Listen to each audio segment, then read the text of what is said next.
Eu sou Ingrid Farias, da Rede Nacional de Feministas Antiproibicionistas e da Rede de Mulheres Negras de Pernambuco. E nós estamos aqui para falar que das vidas das pessoas negras importam.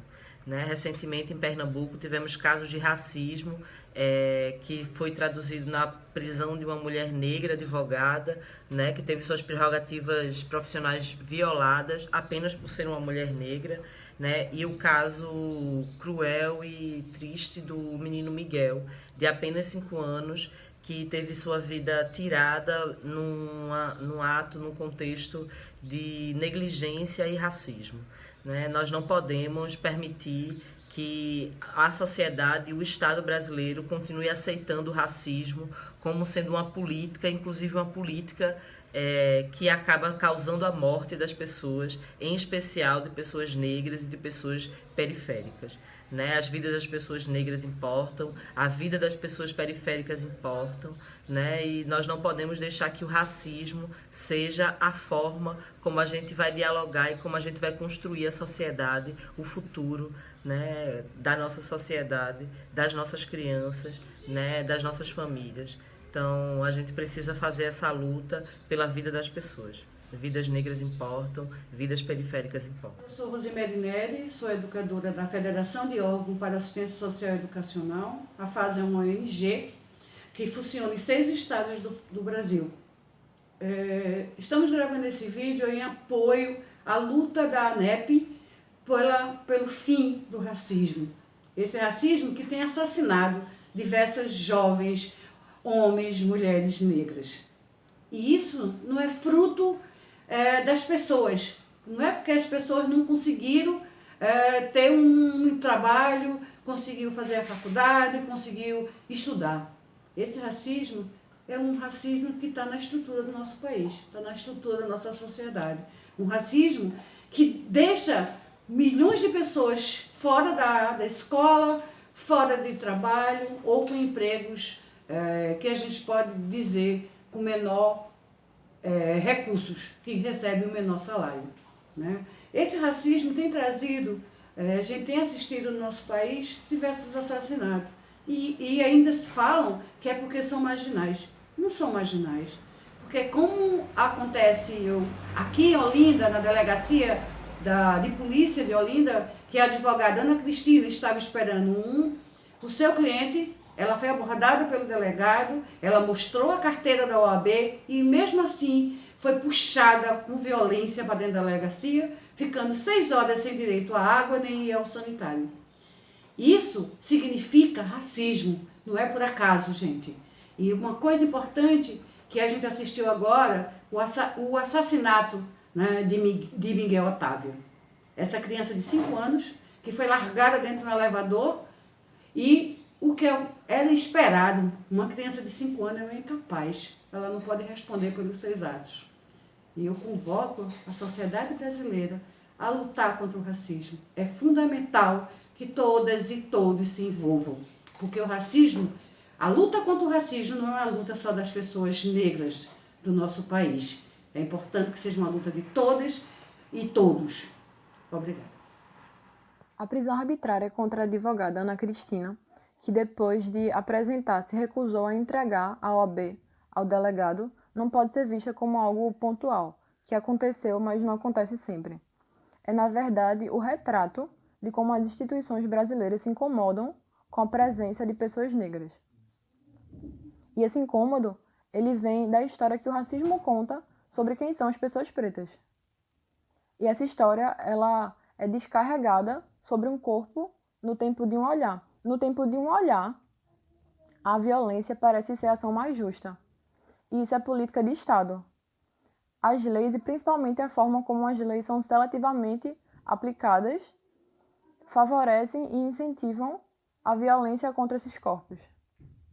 Ainda nessa semana, repercutiu a entrevista que um tenente-coronel da Rota de São Paulo deu comentando uma abordagem policial feita em Alphaville para verificar um caso de violência doméstica. Na cena, o agressor aparecia colocando o dedo na cara do policial e dizendo que na periferia ele poderia ser violento, ali era Alphaville.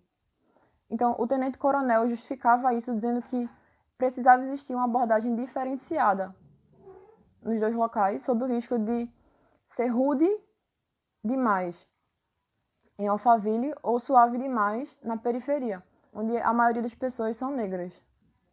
Então, se a gente percebe isso de uma forma sistêmica, acompanhando a lógica de um sistema, a gente percebe que não é exceção os abusos que aconteceram com Ana, com João Pedro, com George Floyd, e, enfim, que acontecem com as pessoas negras cotidianamente. É o normal, a norma, a regra de uma estrutura colonial, não passado do tempo da escravidão, mas presente, viva, e que exige o nosso silêncio, o nosso adoecimento mental, a nossa baixa autoestima e a nossa morte.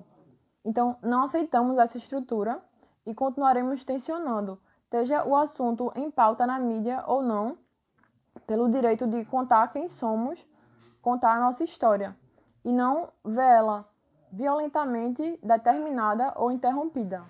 Meu nome é Yasmin Alves, venho aqui em nome do Afoxé Lafinhoió. Afoxé que há 34 anos combate o racismo também a partir da musicalidade, né, e que constrói essa consciência negra de forma a nos fortalecer para a gente lutar contra o racismo e qualquer forma de exploração e opressão. A gente se solidariza, a advogada Ana Cristina, mais uma advogada preta que passou pelo processo criminoso de racismo institucional, tendo seu estudo, seus anos de estudo e de experiência profissional negligenciados por uma questão de racismo. Também compartilhamos dessa dor coletiva em relação não só ao menino Miguel, daqui de Recife, mas João Pedro, Agatha Félix, do Rio de Janeiro, Matheus Silva, em Igaraçu, e todos nós, né, toda a nossa juventude, infância negra, que está sendo ceifada por um Estado que é racista e que é burguês e que vai usar todos os seus instrumentos contra a gente, principalmente num governo em que defende o racismo, que defende e fala no sentido pejorativo sobre nós macumbeiros e macumbeiras, né? É um mês regido por Xangô, e nossa comunidade religiosa também é um ano regido por Xangô, e nós do Afoxé Lafinhoió somos filhos e filhas de Alafim. Axé. Boa noite, me chamo Mauro Delê, sou alabê do Afoxé Munileu Gunjá e represento esse mesmo Afoxé na Articulação Negra de Pernambuco, a ANEP, e quero dizer que estamos firmes no apoio incondicional à advogada Ana Cristina. Essa mesma firmeza está no apoio às famílias do menino Miguel, daqui de Recife, e do menino João Pedro, do Rio de Janeiro, por terem suas vidas ceifadas brutalmente. Obra do racismo, que continua, que está entre nós, que nos persegue e ceifa nossas vidas. A cada entrada nossa no supermercado, como quando somos seguidos por um segurança, a cada pessoa branca que se afasta de nós ou muda de caminho, atravessa a rua, alguma coisa desse tipo. É obra do racismo. Queremos também declarar o nosso apoio à Mãe Ana, uma Yalorixá que faz parte também do nosso Afoxé, que teve sua fé vilipendiada no atendimento hospitalar, na emergência do hospital. No momento do atendimento ao Covid-19, ela foi agredida na sua fé, onde teve um dos seus paramentos quebrados na recepção do hospital. Muito grave tudo isso, mas estamos firmes, estamos fortes e ressuscitamos cada vez que lembramos da história do nosso povo, dos nossos heróis, das nossas heroínas, que por obra também do racismo não são divulgados, mas eles existem e vibram no nosso sangue e vibram na nossa mente. Quero pedir licença à ancestralidade para falar sobre isso, agradecer pela vida e dizer que estamos firmes e que a nossa chama não se apagará. Chega de racismo, basta de violência contra o povo negro.